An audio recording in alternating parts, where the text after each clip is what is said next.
I'll be with a man who can scare a bear I know, off. seriously. Sure thing, I'd never be afraid again in my life.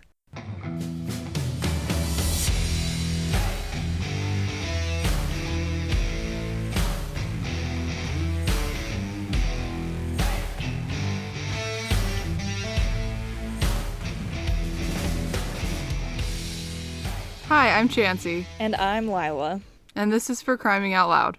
Welcome back to episode 2. If you're here, you might have listened to episode 1. And if you listened to episode 1, then you would know that we are so grateful that you showed up because we didn't think we would have any listeners. And we had a few. So thanks to all the friends and family and maybe other random people that came and listened to our first episode. We appreciate you. We really do. And it probably wasn't very many random people, but for all those random people out there, we're glad you're back. And family too. Of course. But the random people, especially, stick around. Yep. We're excited that you're here for this story today. It's going to be a good one. Yes, it is. Speaking of stories, before we jump into Lila's subject today, I had an experience the other day that I feel like many other true crime listeners have had. I'm house sitting for my parents in rural Idaho in the middle of nowhere. It gets super dark here because there's literally no lights anywhere at night. And so I had the windows open. It was a cool summer night. And all of a sudden I started smelling this chemical burning smell. And I was alone. And then like 20 minutes after I started smelling this horrible smell, the dogs, my parents' dogs, started freaking out and barking at thin air. And I was like, you know what? This is how I die. This is death. The end. It's death for me. There is somebody outside burning this house, and I'm just going to get arsoned straight to death. So that's an experience that I had that I feel like other people have probably had if they're anxiety Annies like I am. Like, just to clarify, like, there wasn't anybody there, right? Like, oh no. Okay, no. just double check it. I mean, that was like some that was a lead up to like something, but oh yeah. I was convinced I was dead for at least 30 minutes. But I wasn't. Well, I get that. So. Like last night. So our house doesn't have AC in it, and so we have to open the windows to get some cool air in here at night. And, you know, my husband, he falls asleep in like 0.2 seconds. He's just like out. And then I'm just like laying there getting paranoid because that's who I am. And I just can't help it. I'm just sitting there and I'm looking at that window and I'm like, I'm going to fall asleep and there's going to be somebody that breaks into our house through that very window. So after like an hour of battling with myself, I finally was like, you know what? Window's getting closed. Gotta close the window. And then I slept fine, you know? Like, nobody was going to break in through that window. I'm in the middle of nowhere. But it's Truly. fine. It's fine. Yeah. So I get the and paranoia. I always think that, but then you hear stories, like true crime stories, like Hinterkaifeck, where it's like they're just in the middle of nowhere and then the whole family gets murdered bizarrely by some crazy axe murderer. No, and it's true. And that's why it's like then you just never feel safe. Ever. You're like, there's just never a good enough reason that I'm safe. Yeah, and when you mix paranoia with my, like, woeful lack of just general luck in life, I feel like those two things mix and become like a really bad cocktail. So, but luckily I survived. There was no arsonist and the dogs were probably just barking at bunnies. So it's all good. Bunnies. Bunnies. Good times. Okay, well, today we are not covering your typical true crime case.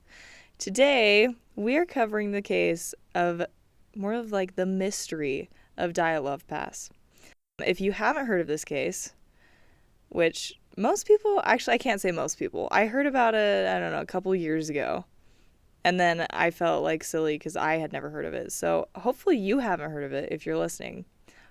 This is a pretty famous case, and it's basically the story of a team of 10 mountaineers that go on an expedition into the mountains.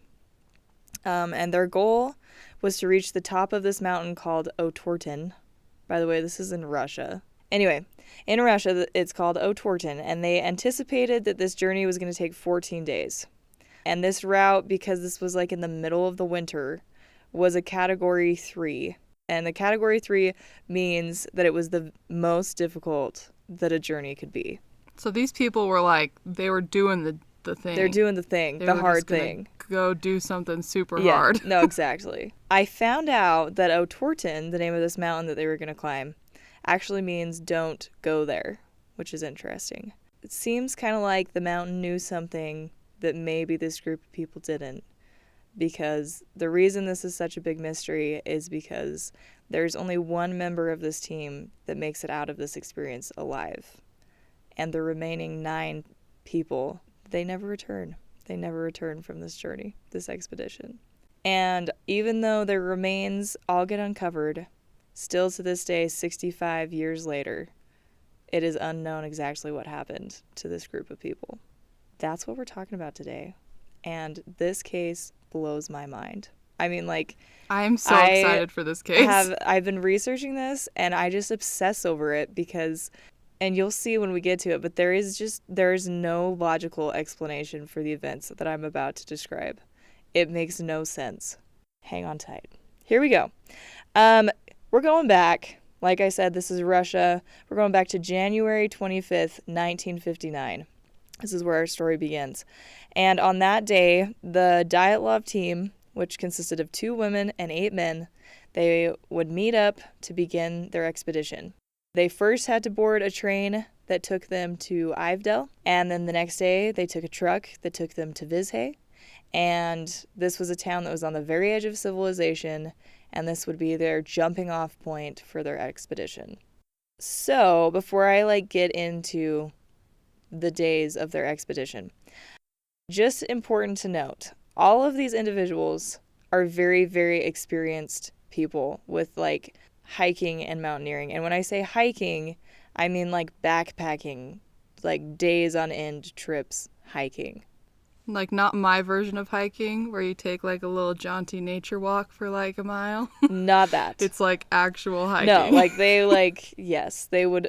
All of these people have been on expeditions before that were days out in the wilderness with nothing but what was on their back. They're very experienced, and all of them are in their 20s, going to college at this point, and they're all very educated people. So this is somewhere between backpacking and a Mount Everest expedition. Yeah. Somewhere in this range. Yeah, somewhere in between. A lot of them were actually members of so they all went to the same college. I think it was called the Yuri Polytechnical Institute. And most of them were part of the quote unquote hiking club there. And so they all had a lot of experience, and it was professional hiking basically. And they were really organized. It wasn't just a bunch of college students that were just let's get together, let's do this. It was more organized, and they had to be of a certain skill set to be chosen to go on this expedition. And they even had designated roles within the group. We'll talk about who particularly was in this group, but one of them was named Igor. He was the designated leader. And then there was Luda, and she was the treasurer, and she was in charge of the money aspect and getting all of their supplies together and keeping that kind of stuff, keeping the books for this trip. Anyway, so it's not a group of college kids who's let's go party in the mountains and get drunk and wasted and whatever, It's different. Professionals. They were there to do business, man. Yes. They were going to get to the top of Mount Otorten. Otorten, yeah. Otorten. Yeah, it's my Utah-ness makes me want to not say the T's. Or Artin. Yeah, exactly. So I've struggled with those T's. I just felt I had to stress that, because when you get into the details of this case, you want to believe that these people were probably just straight not the smartest people. And that's not true. The morning of January 27th was the first day of their expedition. So, like I said before, They traveled for 2 days. So they got together on the 25th, traveled for 2 days. They start the expedition on January 27th. They're in good spirits this day. They're like ready to embark on the journey. They're like, yes, we're so gung-ho. And this day was pretty easy for them. They actually just hired like a sled that took them 14 miles, like kind of into their route, and dropped them off at this little mining settlement, and they stayed the night there. Okay, that's their day one. Pretty smooth sailing. They didn't even have to do like the hiking themselves. The only other thing to note that day, one of the members of their team had fallen ill though. His name was Yuri Yudin. And so day 2, everything's going smoothly except that Yuri Yudin, he's like, guys, I can't do this. I'm way too sick. It's a no-go for me. And so he gets back on the like sled team that took them out there. He gets back with them and is like, I'm coming back with you guys. So he heads back, and that is the reason why he is the only survivor of this expedition, is because he didn't get very far into the journey before he had to turn around. So he's like a survivor by default because he actually didn't participate. Not because he was like in what happened. Exactly. He was not a witness to the events that followed. He just, lucky for him, fell ill. The rest of the team, they make a camp and spend the night on the banks of the Lazva River, and some of them go on like this little geologist search for minerals. They're like having a chill day. I guess they camped pretty early because they had time to go out and do that. And then later that night, they sat around the fire singing songs, hanging out. They're having a good time. All of these like people are like pretty good friends. So it's kind of like a fun, like while they were taking this very seriously, they're also like, this is going to be great. We're with like our friends. So, and like they would do that mostly every night, like have a campfire, tell stories, sing songs, try to keep the morale up, because in the coming days it gets a little bit harder. The next day, day 3 of their journey, which would have been January 29th, they make their way by skis, cross-country skis, from the Lazva River to the Aspaya River. There's not much else that they say, but they do note that it was like negative 13 degrees Celsius, which means like only about 8 degrees Fahrenheit. So it's really cold. And it only gets colder throughout the rest of their journey. So it's cold, folks. Yeah, because they're just getting higher.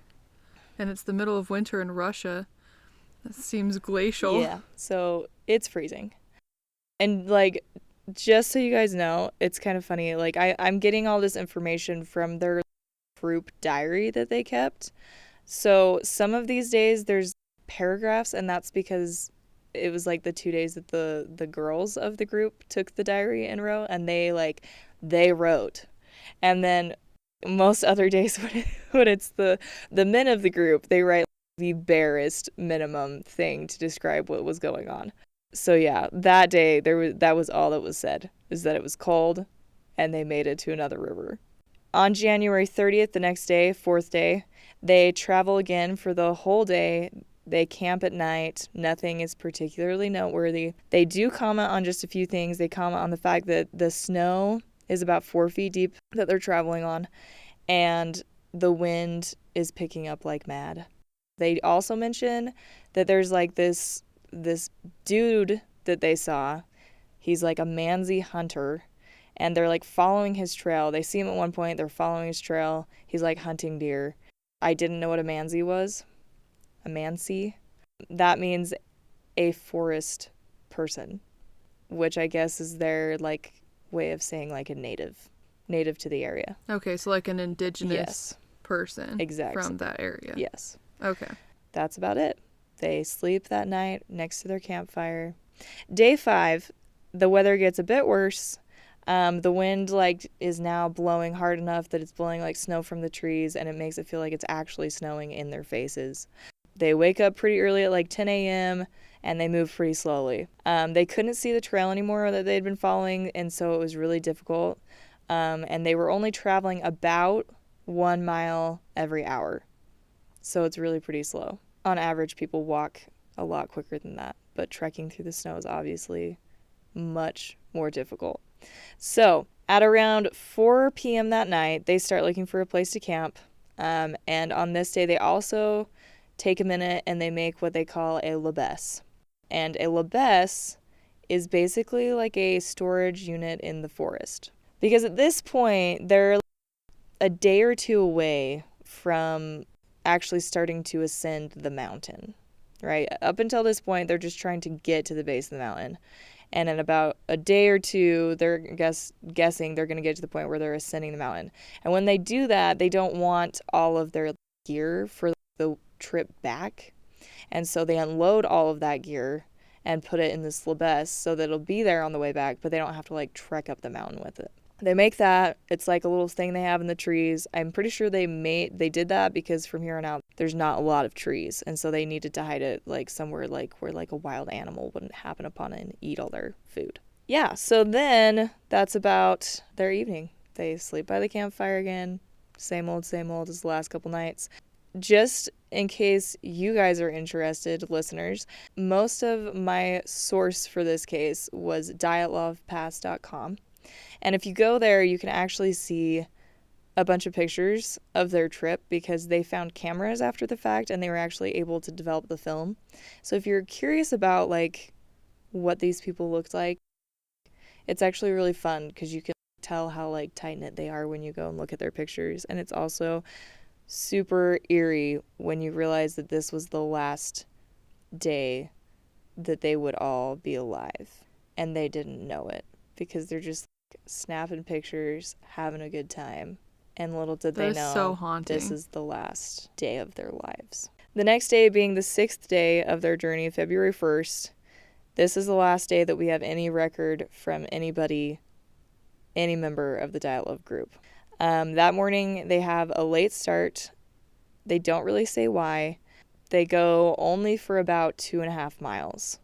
Which means that they were only, I mean, if they're staying with the, like, 1 mile an hour, they're only, like, actually hiking for a couple hours before they make camp again at about 5 p.m. on a slope. And this slope is, like, 10 miles away from Mount Otorten. From, like, the base of the mountain? Yeah. Yep. Okay.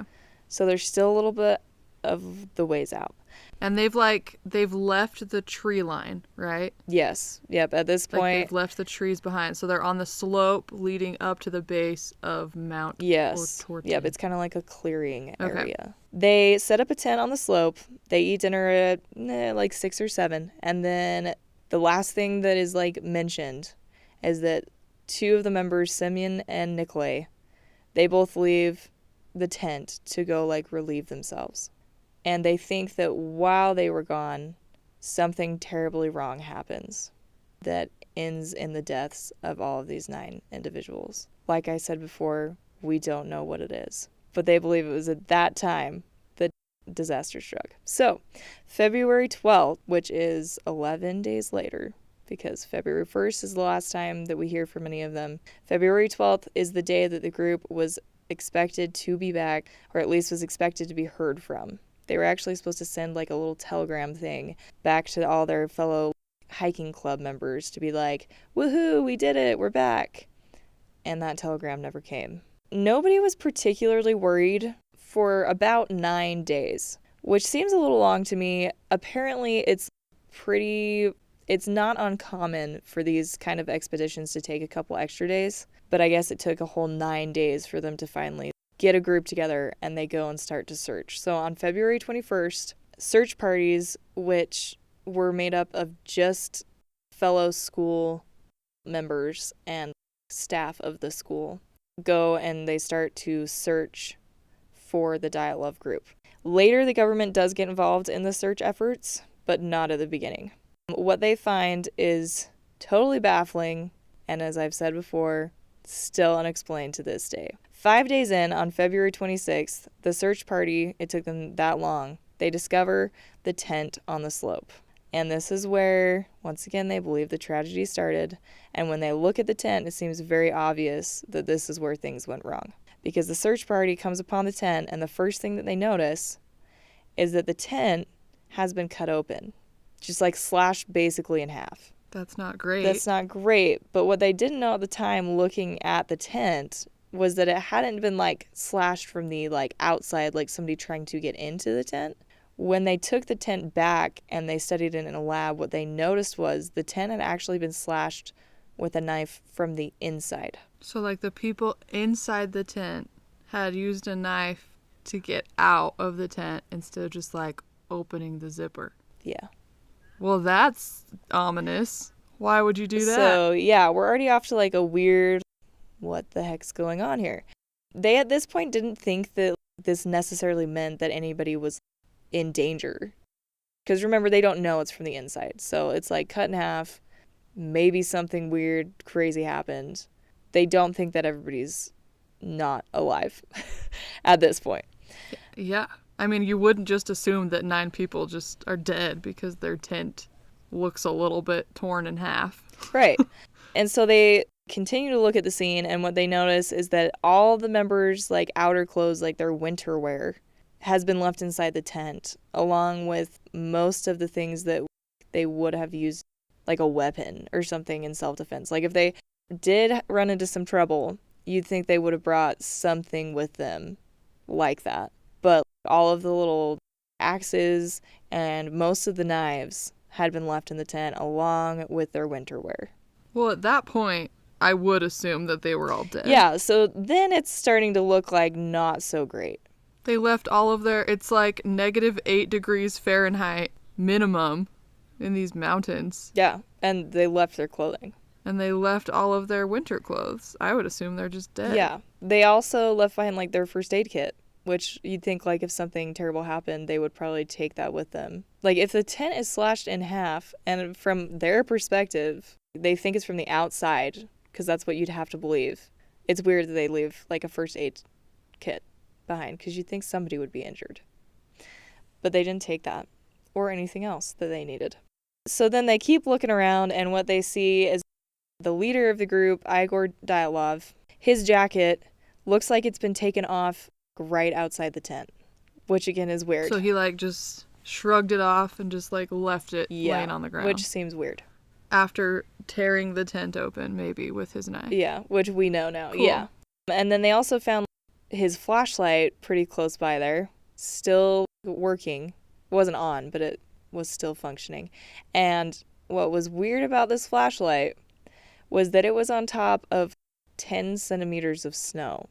The guy who found it, this is what he said about it. He said, "It was strange that while there was a layer of snow 10 to 15 centimeters thick under the flashlight, there was no snow on top of it.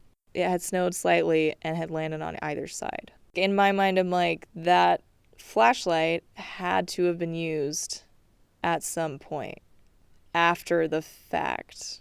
Yeah, like if it had been sitting there for a long time, it would have snow on it.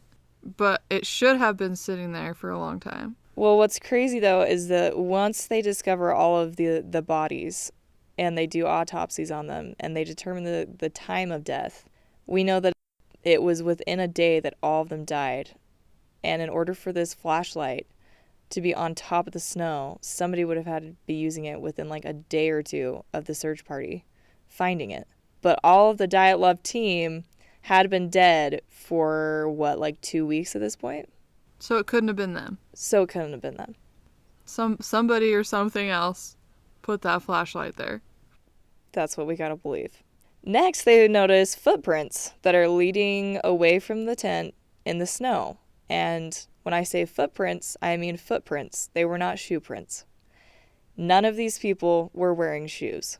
And what's even stranger, so they found like 8 to 9 sets of footprints. What's really interesting is, yes, they're barefoot, but also the footprints did not show any sign of a frantic getaway. These people were not running. I mean, we've all seen it. When you're running, footprints look very different in the snow from when you're walking. I mean, it's pretty easy to tell. Yeah. These people were not running. Yeah.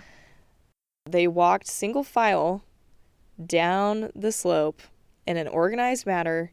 It seemed to be like an uneventful descent. The only thing that happened was the occasional set of footprints would kind of deviate for a second from the group and then go back. Okay. So they cut their way from the tent from the inside, left all of their warm clothing there, left their first aid kit, their weapons, all of their stuff behind, including their shoes. and then just calmly walked away toward the tree line, is what we see. I'm so confused. I don't know. I wish I had the answers. They basically concluded that the members of the group had faced a danger in the camp that would not be able to be faced with weapons. That's why they left them behind. But then why walk calmly down the freaking mountain and leave all your stuff behind? It's freaking cold outside. And they're not dumb. They knew that they needed clothing to stay warm and stay alive. But they left it behind. But not in a panic. There's just so much contradictory information here. If they weren't in a rush, why did they rip the tent open and leave all of their stuff behind? Yeah, no, it doesn't make any sense. And then walk calmly down the mountain. Yeah. Those two things are different. If you're in a rush, you rip the tent open with a knife and you run away without your clothes. You don't rip the tent open, shed all of your winter clothes, take your shoes off, and then calmly slow down and walk down the mountain. From what I would understand, I bet that all of these people, I bet this happened in the middle of the night and their shoes were already off. So that part kind of makes sense to me. They didn't pause to put their shoes on is basically what happened. Okay, that makes more sense. If you're not pausing to put your shoes on, that means you're in a rush. So why are you walking down the mountain? And then some people are like, well, was somebody with them? I don't know. They saw the Manzi people. Did they approach the tent and escort them off the slope? No, because there was only 8 or 9 sets of footprints, which would account for everybody in the group. And not any extra people. Okay. All right, this is weird. Yep. The other thing that's interesting is that as they're walking away, you'd think that they're making their way back to the Labesse, their little storage unit, right? Maybe they left their supplies because they're like, it's good. We got some in the trees over here. They weren't going there. They didn't go there. None of them went there. They're just leaving all their stuff behind and calmly walking away when it's literally below freezing by a freak time. And it's the middle of the night. It's dark. Yep. The next day, the search party continues to keep looking, February 27th, and they find what they were really hoping they wouldn't. They find bodies. And the first to be found were 2 men. Their names were Yuri Doroshenko. I don't speak Russian, so bear with me. And Yuri Krivonishenko. Krivonishenko? Yep, we're going to go with that. So 2 Yuris. Yes, both of them were Yuris. There was actually... Okay. There was these 2 Yuris, and then remember the 3rd Yuri that went home. So in total on this expedition, there was 3 Yuris. A little bit about these 2. Yuri Doroshenko was 21 years old, and he was 4 years into studying radio engineering at their college. He was described as reserved and impulsive, and I found this crazy story about him where he was on this expedition with a hiking club one time, and they were hunkering down for the night, setting up camp, and he saw this grizzly bear approaching the camp. Oh my gosh. No hesitation, grabbed just this little geologist's hammer, which is basically a small pickaxe, and he just charged the bear. What? And chased the bear off. Yeah, successfully chased the bear off. He won. Man versus bear. Fearless, man. That's crazy. Grizzlies don't usually run from anything. Good example of him being impulsive. Obviously pretty fearless. He had also, kind of interesting note, he had dated Zena, which was another member of the Dyatlov group, for a short time before the expedition, but they had broken up. Sadly, though, from the sound of journals and pictures and stuff that were left behind, they think that those 2 probably still had the feels for each other when they went on this expedition together. Dang. Which kind of puts a whole nother sad twist. Yeah. Yuri Krivonishenko was 25, and his actual name was Georgi, which was a Greek name, but he chose to go by Yuri, which I guess must have been a popular name at this time. Must have been one of those cool hip names. He had studied construction and hydraulics and had graduated in 1957 already. So he was already graduated. He actually went to work on a secret nuclear facility, and he was involved in this disaster with a radioactive leak and was one of the people that had to go in and clean it up. So he's a pretty cool guy. Beyond his education, he was a major jokester, life of the party type. He played the mandolin and he actually like took his mandolin with them on this trip and got into it with like a police officer on the way because he apparently was being too joyful. He was singing and playing his mandolin on the train, and the officer had to be like, "Sir, we need you to calm down." And he was like, "Gee, dude, just chill. We're all good here." He's like, I'm just doing my thing. Sorry to disturb the peace. So these are the two people that they find first. When they find their bodies, they find them under a cedar tree. The scene around their bodies only leads them to yet more questions. What they see is that there had been a fire built, and it seems that both Yuris were sitting around the fire when they died. Based on how the wood was burnt, the people that found the fire guessed that it had only been going for like an hour to an hour and a half before it had died out. The investigators also noticed that there had been tree branches next to the bodies in a pile that had been cut off of the tree with a knife. And then they also noticed that several of the trees around the bodies, their branches had just been cut off with knives or like broken off. And the cedar tree that they were under, the tree branches from 13 to 15 feet up down to the ground. So from 15 feet to the ground had been broken or cut off for some reason. So they're like, it seems like they stripped the branches off of the trees around them. Yes. For some reason. I guess. How did they even get 15 feet up into I the don't air to get branches off of the tree? My goodness. Some of the large ones looked like they had been broken, just broken off, not like sawed off, but they were a little confused how that would have happened because they were really thick branches. It would have been hard, even with the full weight of these grown men. It would have been hard to do that. So like even if they were standing on the branches and like jumping on them, it would have been difficult to try and break them, it still would have been hard. The side of the area of their little makeshift campsite that was facing the tent, they had cleared out they had cleared the branches out so they could clearly see the tent from where they were. Almost as if they were like trying to keep an eye on the tent. I don't get it. My mind is just going blank. I'm like trying to think of a possible explanation why you'd like desert your stuff, you leave your tent, then you camp out just far enough that you can see it, but you're like in the tree line and you're just gonna like sit there and look at your stuff. What were they worried about? What was at the tent? It's like they were watching for something, waiting for something to happen. Yeah. And they like, I just don't understand what.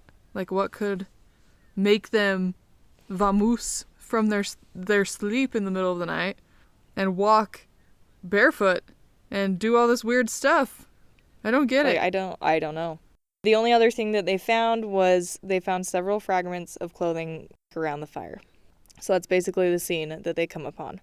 So then when they examine the body of Yuri Doroshenko, this is kind of what he looks like. So he's wearing underclothes with 2 different socks. He was wearing more clothing, like he was wearing normal clothing, not any winter gear, but he was wearing, like a shirt and pants.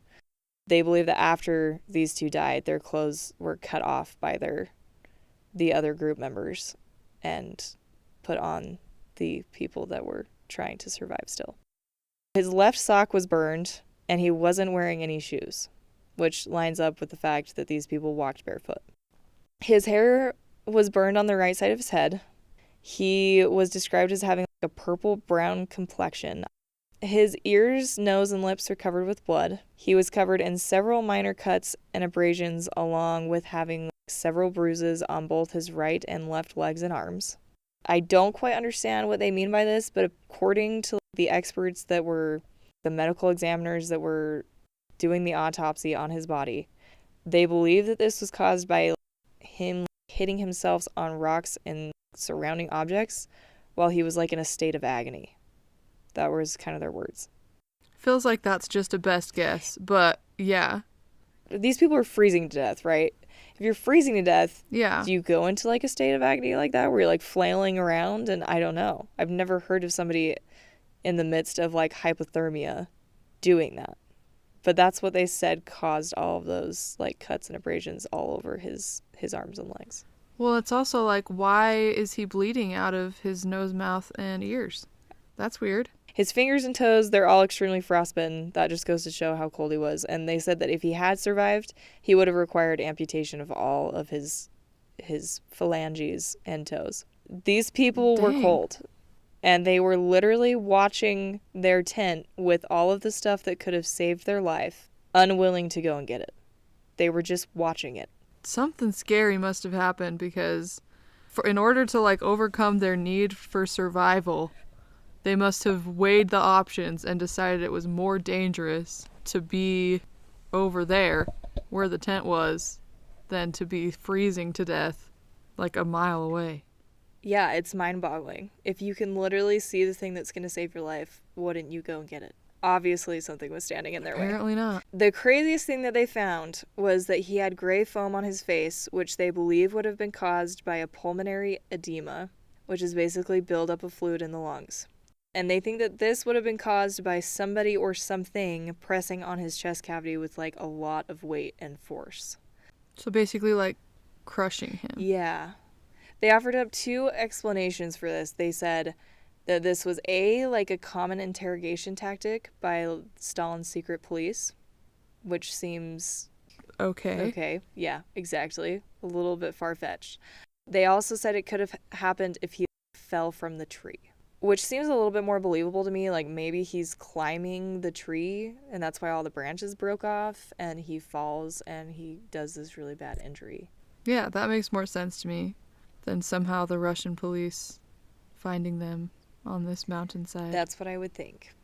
But who knows? Once again, we don't. So, although like that could have been a cause for his death, that injury, it was ignored in the official autopsy report, and he was reported as his cause of death was hypothermia. That was listed as his official cause of death. Based off of how long his food had been digesting, that had been only like 6 to 8 hours after his last meal. So it was like he died like in the middle of the night. They ate at 6 or 7 the day before, and then this is that night. He's like in the early AM hours when he would have died. That was Yuri Deroshenko. Very interesting. There's Yuri, the other Yuri K, who was found next or underneath the cedar tree as well. He was dressed similarly to the first Yuri, but instead he only had on one sock on his left foot. He too had on no shoes and has sustained several injuries. Once again, his clothes were probably cut off and given to other people to hopefully help them survive. He had minor wounds on his face. His ears had frostbite. Skin from his right hand was found in his mouth, which they guess got there by him like clamping down, biting his hand. They assume like he would have done like either in pain or something. When you were trying not to scream, so you have to bite something, they think he like bit his mouth. His hands and fingers were swollen and badly damaged. Several of his toes had been burned. There were several cuts and abrasions on his chest and legs. And they listed his official cause of death was also hypothermia. Okay, so both Yuris have these weird injuries. They have burns on their feet for some reason. I don't know if they couldn't feel their toes, so they stuck them in the fire. I don't know. And then they all have these cuts all over their bodies, which I could see if they had ran into the tree line. You know, the branches are whipping them, and that seems to make sense to me. But if they're walking into the tree line, like everybody thinks that they did, where did all that come from? That doesn't just happen by you sitting next to a fire for an hour. So, something happened. We just don't know what. I mean, could they have gotten those injuries from cutting all of the trees and stuff? The branches? I mean, I guess it's possible, but know. it also seems like unlikely that you'd cut yourself that much. I mean, like, I don't know. I'm trying to imagine, like, if I were to cut branches off of trees, I don't think I'd injure myself enough that, like noted in an autopsy that I have several scratches all over my body. You know what I mean? Yeah. I mean, if they were, like, climbing the tree Doesn't make at a lot one of point sense. and then they fell, I guess that would kind of make sense. Yeah. That's kind of what I was thinking. Like, maybe they both were climbing the tree. They're 15 feet up, cutting branches off for some reason, and then they fall. But the thing that I don't get is, like, Yuri K, the second one that we just talked about, he he didn't show any signs of having fallen from anywhere. Yeah, it was just the first Yuri that did. Very mysterious. Weird. So these are the first 2 bodies that are found before anybody else in the group. Like I said, after their deaths, their clothes had been removed, but then they had also, the other members of the group had taken their bodies and kind of moved them out of the way under the cedar tree. And based on the fact that they did that, they guessed that the remaining people that were with them were not in a state of panic.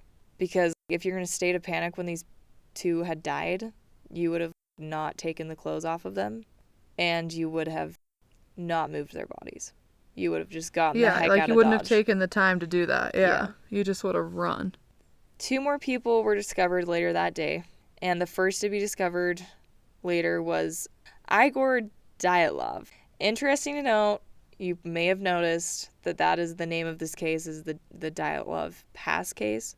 That's a nickname that this section, this expedition area had gotten after this. But that's not actually the name of the area, if that makes sense. So they named it after Igor because he was the leader of this group, and now this area is so well known for this incident that now they just call it Dyatlov Pass, but that's not its actual technical name. That makes sense. Igor, he was also studying radio engineering just like the first Yuri. He was very talented. He actually, in the 7th grade, built a makeshift portable radio that was fully functioning. And that was unheard of at the time. That was genius level crap. That's pretty cool. Yeah, no, it really is. So then in college, he actually designed and assembled a radio, and they used the hiking club used that radio several times during different hikes and expeditions and stuff. So pretty cool. He's very smart. Way smarter than me. Wow. He also designed a small stovetop that was brought with the group on this Dyatlov journey. I'm that's so cool. He made a stove, and it was let's take this. This is going to be great. He's super nifty. He was also into photography, and he was described as being brave, confident, and passionate, as well as having a really friendly attitude toward other people. So that's a little bit about him. So his body was found about 1,000 feet from the cedar tree. His head was facing the tent, and above the snow they could see that his hands were clenched into fists and had been folded and were folded on top of his chest. I say had been because I can only assume somebody folded his arms. I don't think you naturally die with your arms folded on your chest. Most definitely not. Doesn't seem likely. That's typical Egyptian mummy style. I know, that's what I'm think people do it's that. Somebody that's trying to be respectful to the dead. I don't know. Yeah. He was wearing an unbuttoned jacket, which they note as being really strange for somebody that is freezing to death. You would think he would have buttoned up his jacket. Yeah, why? But once again, they don't think that these people were in a state of panic. Upon further examination, they found that he was dressed quite a bit better, wearing several layers, one of which was identified as having been removed from Yuri Doroshenko. So once again, we can tell they took the clothing from them. They're now better dressed, but he still wasn't wearing any shoes, and he had on mismatched socks, which are not just colors, but it seems like he got one of his socks from somebody else because one of them was wool and the other was some other kind of material. So I just have lots of questions about this. I mean, obviously they should just go back and get their winter clothes. Mm-hmm. For some reason they can't. Yes. But even still, both of the Yuris still had socks on. Why wouldn't you take those socks? It's better to have 2 layers of socks than to have one. Yeah, I don't know. I don't know if they were just in a state of shock and not thinking super clearly. I don't know. You would think so. And I don't know if I clarified this, but Igor, he was headed back to the tent. When I say he's 1,000 feet away, he's headed back towards the tent now. So whatever was scaring them, he must have either overcome his fear and decided it was better to head back. Okay, so he's heading back towards the tent, and I looked it up because I was curious what 1,000 feet was in miles or something. That's only that's less than a quarter mile. So he was not that far. It's not like he was forever away. No. Okay. So he died relatively quickly after deciding To move. I'm going to go back up the mountain. Yes. Okay. Yep. What they found when they examined his body was that he had minor cuts to his forehead, upper eyelids, and cheeks. He had dried blood on his lips. His knees were bruised. Both of his ankles had weird cuts and abrasions that left bleeding into the underlying tissue. Strangely of all, his hands showed injuries that line up with hand-to-hand combat. Basically, if you make a fist and you imagine punching somebody, that is where his hands had injuries. Like he got into a fight. Yeah, so either he like instigated a fight or he was defending himself from something. Right. Or somehow magically he just got injuries that looked like that. Yeah, I don't get it. His cause of death was ruled hypothermia. I don't understand. I'm just going to be honest. I'm just like, I get that maybe he died of the cold, but why did he get into a fist fight? Yeah. I feel like the medical examiners were just so baffled. They couldn't explain the injuries, and they probably didn't directly result in death. That they were just like, these people died of cold, of exposure, and they just happened to have all these weird injuries that we can't explain, and we don't know how they factored in to their deaths. Yeah, well, and they did like die of hypothermia, except for maybe the first Yuri. It seems like he could have died from his fall or whatever. Yeah.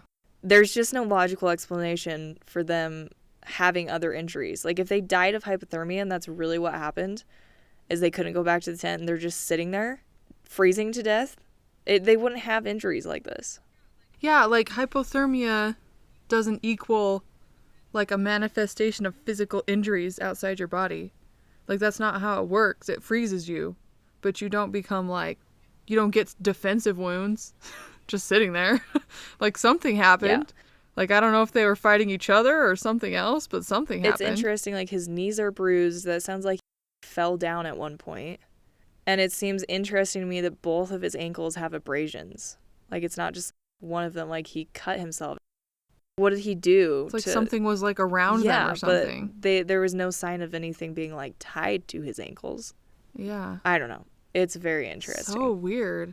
Like I mentioned, they actually, on this day, they found a fourth body. They call all four of these, actually, they call there's 5 bodies in this area. They find the next one the next day.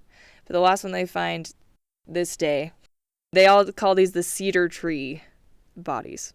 So all of these bodies were found in the general vicinity of that cedar tree with the fire. They're all referred to as the cedar tree bodies. Okay. This fourth body was Zina Holmogorov. There are like way too many vowels in Russian. I'm like, ugh.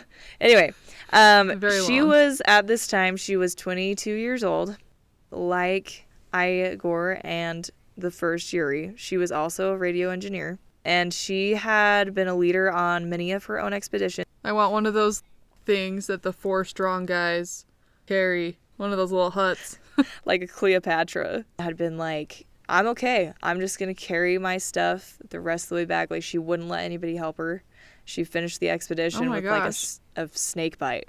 I would not. I'd be like, somebody carry me. Make me like a freaking cot or something that I can lay on. I'm done. I want one of those things that the 4 strong guys carry. One of those little huts. Like a Cleopatra situation there. Yes. Yeah. Exactly. She was not like one of those people who was just a wimp, you know? She was a strong woman. She was described as being very social and kind to everybody. I found this quote from another member of the Dyatlov group, and they said, everywhere she went, she filled the place with the pleasant breath of her soul. Then I just imagined her as a cute little fairy. I bet that was Yuri. I know. The one that she had the feels for. He's like, she's real special. She's a cool person. And like I kind of mentioned before, this was the person that had dated Yuri, like we just said. And that had happened because she had been like a witness to his crazy bear defense. And she had been wooed by his courage. And so like it was after that she like actually pursued him and was into him because she was like, wow, what a man, you know? I'll be with a man who can scare a bear I know, off. seriously. Sure thing, I'd never man. be afraid again in my life. But it's a little bit heartbreaking to imagine she had that relationship with him and then watched him die and had to remove his clothes. That is like truly heartbreaking to me. I can't even imagine how hard that would be. And especially because many people think that they like still had feelings for each other at this point. And that's terrible. I just can't wrap my head around having to do that. How she was found lying face down about a quarter mile from the cedar tree, also going in the direction of the tent. She was also better dressed than the Uris. In her pockets, there was a military-style protective mask and some money, and she also had several injuries to her body. So she had several abrasions covering her face from her forehead to her cheekbones to her nose. I mean, they were just like all over her face. She also had bruising on the right side of her face, and there were several cuts that were found on her hands. She also had a wound with jagged edges on the back of her right hand, which I guess probably means her skin was like ripped off instead of like cut. I would guess that's what that means by like jagged edges. Like something rough. Yeah. Her fingers had frostbite. And then she also had like a long, bright red bruise on the side of her torso that looks like it was an injury from something like a baton. So like long and skinny. Yeah. Basically that she'd been hit with like a long stick. So are people jumping back to the Russian police thing on that? Some people do look at that and look at that as evidence of that. You could also look at it like if she was climbing the tree, maybe she like smacked her side on a tree branch at some point, or I don't know. So her cause of death was ruled as hypothermia, but what's interesting is they actually rule it slightly differently because they say it's hypothermia due to violent accident, which I looked into, and the only thing that I could find is that in some cases it seems like trauma can like heighten and kind of like speed up hypothermia due to like bleeding, I guess. Okay. From that, I'm guessing that like her injury on her torso, like the really long bright red bruise, was probably more severe than just like a bruise. It was probably like causing some amount of internal injury. I don't know. They didn't like specify that at any point, but I can't think of anything else. Like she doesn't have any other injuries that would cause it to be due to violent accident. Which is weird because, like, you'd think if they were going to put that label on somebody, they'd do it with the first Yuri that had, like, the crushed pulmonary edema thing. But he didn't get that. That seems way more violent. She didn't have as severe injuries as everybody else so far. No, just really her face and and this wound on her torso. Weird. That's what we know about her. At this point, the search party, they took a couple of days to continue to search the area. It took them a few days, but they did find really close to Igor and Zina. They found Rustem Slobodin. So this is on March 5th. That is a dope name. Rustem Slobodin. It's great. What's crazy to me, though, is when you notice, like, this has now been a month already since they all died. Since the night of the tragedy, it has now already been more than a month, which is kind of crazy to notice. I get, like, it took them a week to become concerned, 5 days to get out to this site, and then it took them a couple more days. Anyway, so yeah, it's crazy, but they're finding his body. He's been dead for a month. Yeah, that's insane. A little bit about Rustem Slobodin. Slobodin? I don't know how to say his name. I looked it up and I forgot. So, whatever. I like Slobodin. Slobodin? I could spend all day trying to pronounce his name. Slobodin just like grooves, man. Okay, so he went by Rustic. So like his friends, that was like his nickname was Rustic, which is still a cool name. He was 23 years old. He was described as very athletic, honest, and decent. Decent. What a cool thing to be described as. You're just like a decent fella. Just a good guy. He was often called a man of few words.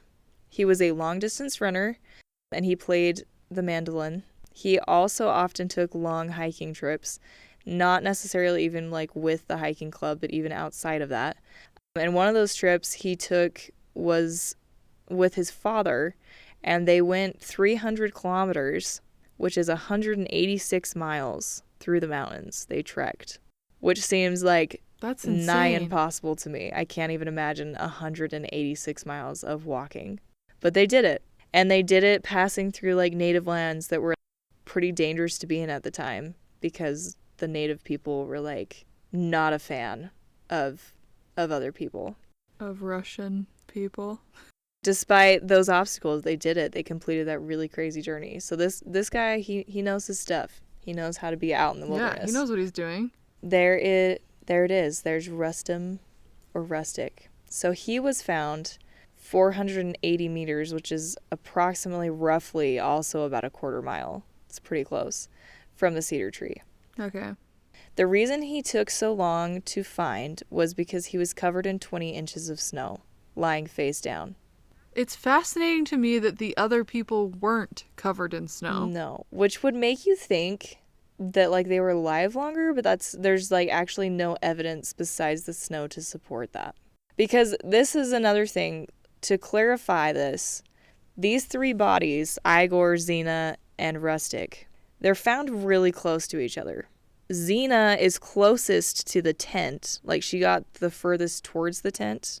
Then actually Rustic is in between her and Igor. So Igor's clear back towards the tree line more. And then Xena's kind of up towards the tent. She got quite a bit further. And then Rustic, this guy, he's in between the two of them. Okay. Which seems interesting. If he's covered in snow and you want to believe he died first, it seems really interesting. I don't know, maybe he was the first to leave the tree line and died like a quarter mile from it. And then maybe the other two tried after him. We don't know. They're all in the same little area right there, within yards from each other, basically. Okay. All right, that's weird. Yeah. That's an understatement. I feel like I've said that 12 times, but it's so strange. It just, none of it makes sense. Why are they like, they're dying close to each other. Doesn't seem like they're dying at the same time though, because like he's covered in snow, but it's like they also, none of them made it more than basically a quarter mile away, and they all died. And so it's weird. I just don't understand. It's like they were all together and they were like, we're going to send one person to go and try and get supplies, and the others are going to wait here. And then that person died, so they sent the next person, and then the final person. But it's just weird, because where are the other people? And like what we see is like they got separated from the other 4 people in their group, but we don't know why or how or when. Well, based on evidence, nobody thinks that all 9 of them were at this campsite. They think that they got split up before then, which we'll talk about later. Yeah, these 5 were together and then seemed to die just basically right next to each other. So but weird. At different times, maybe. So weird. When he was found, he wore a long sleeve undershirt, a shirt, a sweater, 2 pairs of pants, 4 pairs of socks. So apparently he did take other people's socks. And he had 1 felt boot on his right foot. Where did they get 1 boot? Did somebody just grab a boot on the way out the tent? I guess so. I don't know. Okay. There was no boot print though in any of the prints that they found. Yeah. So they just carried it instead of wearing it all the way down the mountain. Yeah, I guess. Rustic, it seems like he was the one that was chosen to go back first and try and make it to the tent. Unofficially, because he's got the most clothes on. Yeah, that's what I would think, is he layered up. In theory. And he was like, I'm gonna do it, I'm going back. And then they watched him die. That's what it seems like. Because then he's covered in snow. They were waiting. And they're covered in a thin layer of snow, both Xena and Igor, but they're not covered in it like he was. They had to unbury him. Not that any of you guys probably want to, but if you're curious, there are pictures of all of these crime scenes, and you can see that they had to dig Rustic out. I'm just so confused how he would end up so much deeper in the snow than these people, when apparently they all died on the same night. On the chest under his sweater, on his chest, under his sweater, I guess, were 2 shoe insoles. The stuff that you get from the bottom of a shoe. Inside. Yeah, the little padding stuff. inside his shoe. They were like under his sweater, on his chest. Like stuck on there? It didn't say. They were there though. Okay. In his shirt pocket, he had some money and his passport. It's so weird to me. Like, why would you have that? But you You didn't get anything else. So supplies. I guess he's carrying that with him the whole trip just in case. Like, it's just always in his pocket at all times. I've got to believe that. I mean, that makes the most sense to me because you don't grab your passport and not grab the survival stuff that you need. In his other pockets, they found a small folding pocket knife, a pencil, a pen, a comb that was in a plastic sleeve, a box of matches with 48 matchsticks, and one cotton sock, all in his other pockets. I don't know if that like meant that all of those were his though, because remember he's wearing like other people's clothing. And so that could have been other people, and I guess that's just what they happened to have on them at the time that they took off, would be my guess. Because that's a really random assortment to, like, grab, except for, like, the matches. Like, that makes sense to me, but... That makes like, sense. a plastic comb, a pen, and a pencil, I mean, those are not things you're going to be like, gotta get those on my way out the door, but I'm going to leave everything else that's important. Yeah.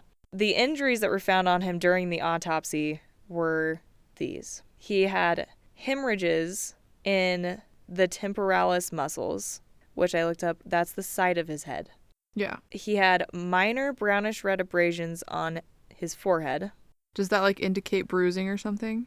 The brownish reddish? I guess so. He had brownish reddish bruises on his upper eyelids. No, just one, sorry. The upper eyelid of his right eye with hemorrhaging into the underlying tissue. So I guess he smacked his eye on something at some point. Like really hard. Because he's bleeding. There's traces of blood discharged from his nose. And then there's a lot of swelling and a lot of small abrasions on both sides of his face. There's bruises on the joints of both of his hands. And they said once again that it's similar to bruises that you get when you are hand-to-hand fighting. Maybe he fought Igor. I don't know why that would be a thing, but maybe. He has bruises on his left arm and his left palm. His lips are swollen. There's bruises on his left tibia, his shin, and the skin is torn from his right forearm. There's a fracture of the frontal bone, which is like the front part of his skull, but it's like off to the side. Okay. This was really hard for me to visualize and also to interpret what this meant. The medical examiner suggested that the fracture to his skull would have been done with a blunt object. This wasn't like he fell. It sounds like he was hit. It was like localized enough that it was like a hit, not like a face plant. Further examination of the body found that he probably suffered loss of coordination due to that like hit, and that he would have gone into a state of shock that would have helped speed up his death of hypothermia, because that was also his cause of death. Okay. So it's kind of like he basically would have been immobilized because he had some sort of like concussion or head injury. Basically, that's what it sounds like. Not immobilized, but like he was impaired. Yeah, like he got hit hard enough that he went into some kind of state of shock that sent, like, not just like mentally, but like sent his body into like a not fully functioning state. Yes. Okay. And like I said, though, however, like that was not his cause of death. Hypothermia was. I'm just gonna like read what the medical examiner said about his state, because he's gonna say it way better than me, and because I don't fully understand all of this, but this is what he says. All bruises and scratches were blamed on last-minute agony, which we can remember is similar to what they said about the first Yuri. Yeah, he was like flailing in agony. Although it is still somewhat unclear how he did manage to harm his exterior hands and legs. When the person falls even in an irrational state, it is usually the palms that suffer the most, as well as medial aspects of the legs. Medial? That's the outside, right? That's the inside. Is that the inside? Okay. Towards the middle. That makes sense. Medial towards the middle, lateral towards the opposite. Injury to the head are less common, especially bilateral ones. It is also unusual to harm the face and sides of the skull while the back of the head has no damage. In the case of Rustic's body, we see the opposite. His injury pattern is a reverse of what we would usually see in injuries suffered by a freezing man in the last minutes of his life. It looks as if he fell repeatedly on his face as he was walking down the mountain, and every time he fell, he managed to hit the sides of his head. This is unusual for a man who was probably in a better physical shape than anyone else in the group. Even in a long ski trip, he could hardly be responsible for this alleged clumsiness. Rustam's body was found with an icy bed under it, which would have been caused by the hardening of thawing snow. This means that the body fell when relatively still warm, and there was a noticeable heat exchange into the environment. That's what he said. So basically, he didn't just like fall to the ground because he was dying of hypothermia. Like, he was warm enough that he could have been moving still, but something else caused him to like stop. Yes. To fall. So it's interesting because he falls several times, but like he falls forward and not backward ever. And he's not breaking his fall with his hands, which is typical if you're falling. And according to the medical examiner, he was like in a fit enough state that hypothermia would not have caused him to be that quote unquote clumsy. So it's like he's like repeatedly just catching himself with the side of his face every time he falls instead of using his hands. Yes. Almost as if his hands were like not useful at that point. Immobile. Yeah. But there's nothing like super wrong with him according to the injury, like just the defensive wound stuff, the fighting bruises. That, and that he like had that really big fracture on the like side front of his skull, remember? Well, that seems like it's like with the falling on his face thing. So that's not the falling on his face thing. That's a different injury. I don't think so. I mean, I don't think they would describe it as a blunt object like that. But maybe he fell into an object. You're right, because they said, I mean, that's possible, but okay. All right, I was just trying to like understand what that quote meant. The last thing to mention about all of this is that due to the livor mortis spots that were found on Rustam, Zina, and Yuri Doroshenko, first Yuri, it's believed that all three of them were moved after they were dead. Wait. So even though they were in the spots that we found them in, they're pretty sure they were moved. Now what's interesting is like Yuri Doroshenko, they already thought he was moved just by the group after he died, because he died around the fire and then they thought they moved him. So that one's not surprising. But both Rustam and Zina are believed to have been moved after they died. By whom? That doesn't make any sense. Igor didn't even make it to their bodies. It couldn't have been him. Not unless he was on his way back somehow, but he was facing the wrong direction, so he couldn't have. What? I don't know what to do with that information. Yeah, I don't either. This is what I'm saying. None of this makes sense. There's not a single person here that has like a completely explained death. It's just baffling. It does not make sense. I don't know who would have moved them. I don't know why they would have been moved. It kind of like, what's crazy to me is that Igor, remember, was also positioned. So even if he wasn't moved, they positioned his arms and like crossed them over his chest. Somebody is moving and touching the bodies. You're right. Based on the evidence. And it couldn't have been like the other members of the group. They don't think so, but maybe. Okay. According to all the evidence that they have, it doesn't seem like the other 4 members of their group were with them at this point. So I don't know. I don't know how they're being moved. It's like the flashlight. It's like somebody's messing with stuff. Well, exactly. It seems like somebody is there with them that wasn't originally part of their group. When I just looked head on at all of the information, that's what it seems like. 2 of them seem to have gotten into a fist fight. That seems like something that would have happened, not with each other. I don't know why they would fist fight each other.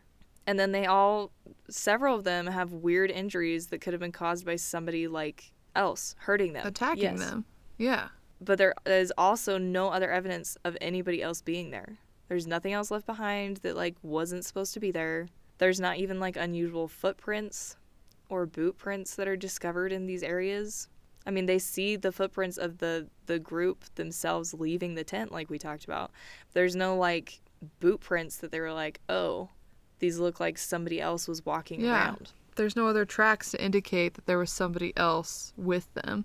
The only thing they do say about, like, the tracks is that they say there was boot prints, but at that point, they believe it was the search parties. They can't say definitively, though, because they weren't, like, paying attention. Like, when they came up on the tent, like I said, they weren't, like, thinking it was a crime scene. So they weren't, like, being careful not to, like, disturb things. Yeah, and they'd basically already passed all of the stuff that they went and found, like all the bodies and things. They'd, like, walked past them to get to the tent. Well, like, yeah, they hadn't seen them, but yes, they'd not, like, directly past them, but... And so there was boot prints, but as far as any of them could tell, they think it was just, like, their own boot prints. Okay. Because, like, remember, the first round of, like, search parties is just, like, other students and teachers from the college. It's not, like, an official, like, search team. So anyway. Okay. And there you have it. That is where we're going to stop today. And I'm going to... You're stopping without finishing? Yep, you're going to get to hear the rest of the fate of the remaining 4 people in the next episode. And then we'll also discuss all of the crazy theories that people have come up with to explain the insane circumstances surrounding these people's deaths. This case is crazy. I can't ever stop thinking about this case when I hear it lives in my mind for like, weeks. What happened? What happened to these people? The other thing that's crazy is they are still, like, currently, actually this year, they did another expedition out there, and they are still trying to figure it out. Like, there are people 65 years later that have not given up on this. Like, they are determined to get answers. Because there has to be answers. Like, there has to be a logical explanation for all of this stuff. But it's impossible to figure out what it is because nobody was there. Yeah, no, exactly. So it's like they have no records. They have no anything. It's, like, too bad because... Not, like, too bad, but it's, like, you kind of wish that, like, the people that had cameras on them would have taken pictures of anything within the 24 hours that they all died. But obviously, like, they were dying. So that wasn't on, like, the top of their to-do list. Not a top priority. I'm not much of a photo taker, but I definitely wouldn't be taking pictures if I'm dying of hypothermia on a mountain somewhere. Thanks for listening. If you want to hear the second part, the ending to this crazy tale, join us next week. Follow us on social media. We're on Instagram at forcrimingoutloud_podcast. We're on Twitter at crimingoutloud. We have a website for crimingoutloud.com, and you can send us an email at forcrimingoutloud@gmail.com. Share us with your friends. Reach out to us. Whatever you want to do, we're here. And thanks for tuning in this week.